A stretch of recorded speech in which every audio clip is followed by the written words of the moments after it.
दोस्तों, अपने मादरे वतन हिंदुस्तान की सरहदों की मुहाफ़ज़त के लिए हमारी फ़ौजें सरहद की मुहाफ़ज़त के लिए अपने सीने पे गोलियां खाने के लिए तैयार खड़ी हैं। इसी तरह अपने जो दुश्मन हैं उनको भगाने के लिए, उनके साथ मुकाबला के लिए तैयार खड़ी हैं।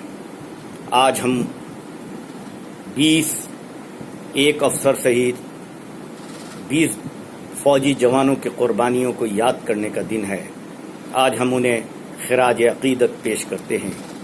लद्दाख के गलवान घाटी में ये वाक़या पेश आया जब चीन के फौजियों ने अपनी आदत के मुताबिक धोखा देकर हमारे फौजियों को ऊपर हमला कर दिया और उनको बड़े पैमाने पर 20 लोगों की कुर्बानी हुई।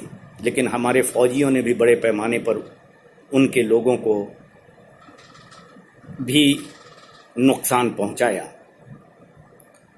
आज कांग्रेस पार्टी उनको याद कर रही है, उन कुर्बान होने वाले हमारे फौजियों को। आज का दिन जब हम देखें ये चीन क्या है, एक तरफ जब पूरी दुनिया आलम चीन को इसके लिए कोरोना मर्ज के लिए जिम्मेदार ठहरा रहा है, उसके छिपाने के कारण पूरी दुनिया इसका शिकार हुई है, तो दूसरी तरफ वो हिंदुस्तान सहित ताइवान, हांगकांग, साउथ चाइनीज सी पर चारों तरफ वो अपनी जंगी कार्रवाई शुरू कर रहा है, जिससे दुनिया का जहन हटाना चाहता है और उसकी विस्तारवादी जो नीतियां हैं वो भी स्पष्ट सामने आ जाती हैं कि चीन एक ऐसा मुल्क है जो अपनी सरहदों के पार दूसरों की सरहदों को, जिस तरह से तिब्बत पर उसने कब्जा किया, जिस तरह से और भी जगह पर कब्जा करके रखा है, अभी भी सरहदों में घुसने की ये कार्रवाई उसकी बंद नहीं हुई है। उसकी एक मिसाल गलवान घाटी है। मोदी जी के बहुत अच्छे दोस्त चीन के प्रेसिडेंट जिनपिंग हैं। उन्हें गुजरात में झूला भी झुलाया गया था और 18 बार ये 6 साल के मुद्दत में उनसे उनकी मुलाकात भी हुई है। उसके बावजूद चीन का रवैया भारत के साथ इतना दोस्ताना, मोदी जी बोलते थे मेरे घरेलू और अपने गांव के रिश्ते भी उनके साथ जोड़ते थे, वो ऐसा दोस्त उनको धोखा दे रहा है। लेकिन मोदी जी के बयान से कभी कभी हिंदुस्तान का पक्ष भी कमज़ोर होता है, क्योंकि ये बयान के मास्टर हैं। डिप्लोमेसी में हम समझते हैं कि बहुत बुरी तरह से फेलियर हैं, जिसका नतीजा है कि हमारे पड़ोसी जो कभी हमारे साथ होते थे, सारे के सारे आज हमारे दुश्मनी पर आमादा हैं। ये कौन सी डिप्लोमेसी है कि नेपाल ने गोली चलाकर हमारे शहरी को मार डाला, अपने नए नक्शे में हिंदुस्तान के इलाके को दिखा दिया। अभी चीन के साथ कई जगहों पर, डोकलाम में और गलवान घाटी में और भी जगहों पर छेड़छाड़ चीन की चल रही है। पाकिस्तान तो हमारा एक ट्रेडिशनल दुश्मन है जो बराबर अपनी शैतानियों से बाज नहीं आता है।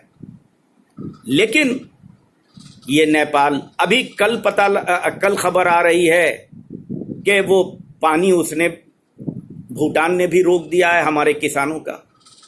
तो इस तरह से हमारे पड़ोस के सारे, आपने पहले ही देखा म्यांमार के साथ चीन के रिश्ते बने, उसी तरह श्रीलंका के साथ चीन के रिश्ते बने। यानी हम अपने पड़ोस में किसी को अपने साथ नहीं कर पाए, ये कितनी अफसोस की बात है। ये हमारी फेलियर है। जब रोड बनने का काम शुरू हुआ था, दौलता बेग जो एक बहुत ही स्ट्रेटजिक पॉइंट है और वहाँ पर एक हमारा एयरपोर्ट है, जो फौजियों के लिए काम आता है उसको हम रोड तक जोड़ने का काम जब कर रहे हैं उन 2013 से, तो चीन ने कभी ऑब्जेक्शन नहीं किया यूपीए की सरकार में कि ये गलवान में या कहीं पर उन रोड बनने का काम चालू रहा और लगभग बहुत बड़ा हिस्सा वो बन चुका है। लेकिन आज हमारी एक तरफ जब दोस्ती इस तरह है तो क्यों ऐसा हो रहा है ये देखना पड़ेगा।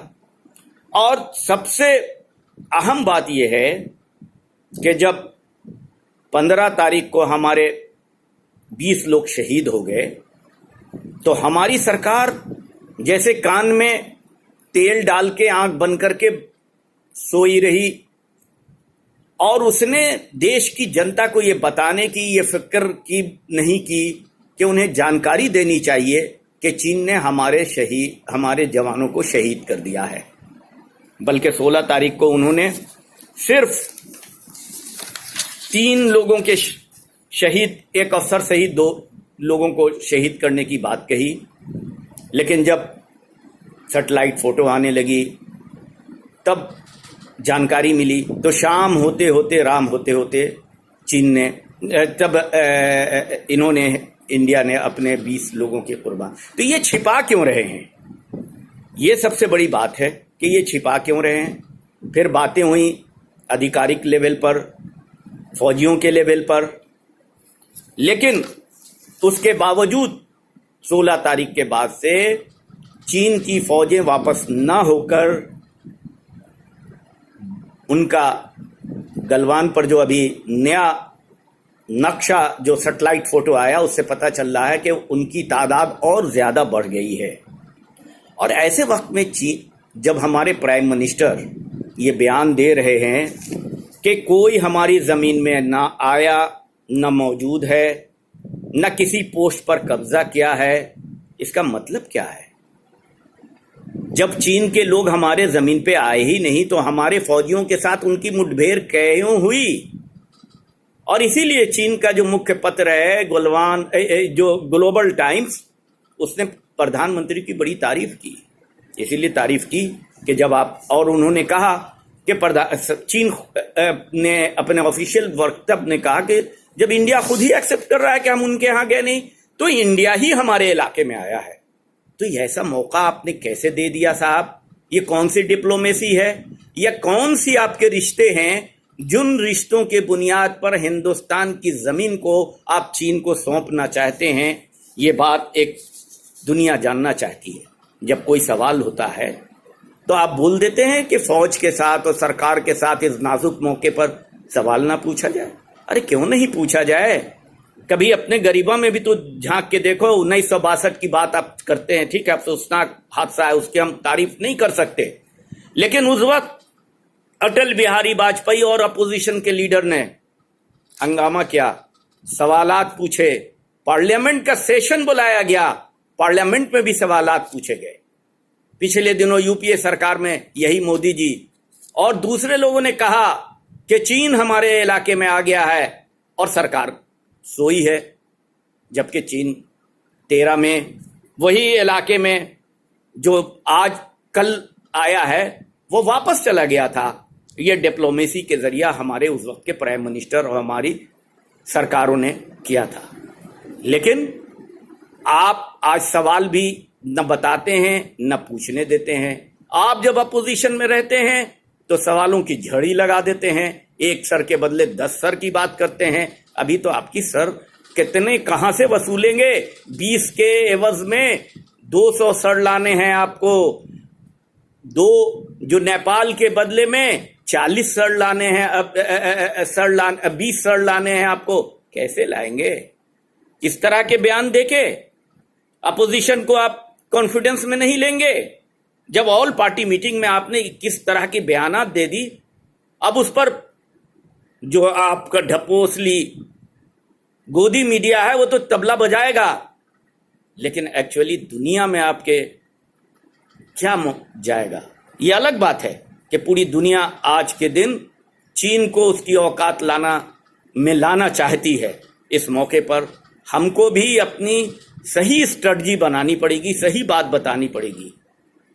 अभी जब 16 तारीख की घटनाओं के बाद से 15 की जो घटना हुई और 16 तारीख के बाद से आज ज्यादा स्ट्रक्चर चीन ने बना लिया है, तो हमें बताना होगा कि कोई आया या नहीं आया, कोई है कि नहीं है, कोई पोस्ट पर कब्जा है कि नहीं है, कि गलवान घाटी हमने किसके लिए छोड़ दी है, ये बताने का एक सवाल है।